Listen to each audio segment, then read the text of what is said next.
आजकल एक चर्चा और चल रही है। क्या चर्चा चल रही है?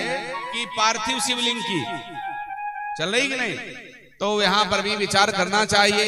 शिव पुराण में लिखा है कि यहाँ पर अलग अलग वर्ण के लिए अलग अलग मिट्टी की शिवलिंग का वर्णन है। जैसे सबसे पहले ब्राह्मणों की चर्चा आती है तो कहते हैं ब्राह्मणों को जिस मिट्टी की शिवलिंग बनानी चाहिए वो मिट्टी सफेद होनी चाहिए। माता जी, क्षत्रियों के लिए लाल मिट्टी का वर्णन किया गया है और वैश्यों के लिए पीली मिट्टी का वर्णन किया गया है। हम तो यही निवेदन करते हैं, लाल पीली काली मिट्टी चक्कर में मत पड़ो। शिवलिंग के निर्माण की जो विधि शिवपुराण में लिखी है वो 95% पूरी नहीं हो पाती है। अच्छा बताओ, कोई काम करना हो 95% पहले ही नहीं ठीक हो पा रहा है तो क्या जरूरी है कि मिट्टी की बनाओ? कहीं जाओ खेत में या शुद्ध भूमि के पास 4 अंगुल मिट्टी हटाओ, फिर खोदो, फिर घर लाओ, घर में उसको सुखाओ, दूध और घी में, गाय के, भारतीय देसी गाय के दूध में उस मिट्टी को सानो, घी डाल करके, फिर उसको सान करके सुखाओ, सुखाए के कूटो, कूट के फिर उसको कपड़े से छानो, फिर शिवलिंग बनाओ। बताओ ये विधि कौन करेगा? बोलो बोलो बोलो।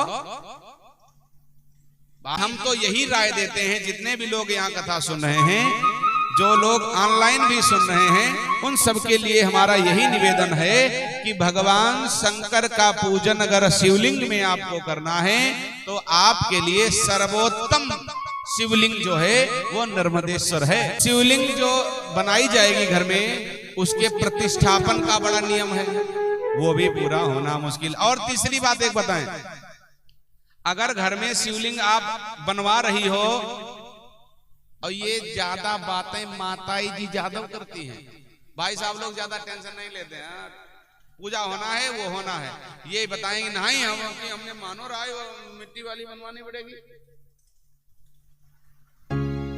तो क्या कह रहे हैं कि यहाँ विधान जो है वो भी नहीं पूरा हो पाता। दूसरी बात यह है गुरुजी कि उन वाली शिवलिंग का रुद्राभिषेक करने के लिए शिववास की आवश्यकता है। और अगर नर्मदेश्वर भगवान है तो किसी भी दिन रुद्राभिषेक हो सकता है। अगर नर्मदेश्वर शिवलिंग है तो वहां शिववास की आवश्यकता नहीं है। अगर घर में शिवलिंग बनवाई जा रही है, चाहे वो आटे की हो चाहे किसी भी चीज की, अगर बनी है तुरंत, तो अगर शिववास नहीं होगा और रुद्राभिषेक हो गया तो वो ठीक भी नहीं है। इसीलिए अब बताओ, इतने नियम फॉलो करना जरूरी है कि एक नियम फॉलो करना जरूरी है? भाई एक जो सामान्य साधारण है उसको मान लेना हमारे हिसाब से ज्यादा बेहतर है। अब आप लोग अपना विचार कर लेना, जैसा अच्छा लगे। देखो हम लोग सुनते सबकी और करते मन की। हाँ माता जी को सुनते सबकी हैं। बोलो शंकर भगवान की जय हो, उमापति महादेव की जय।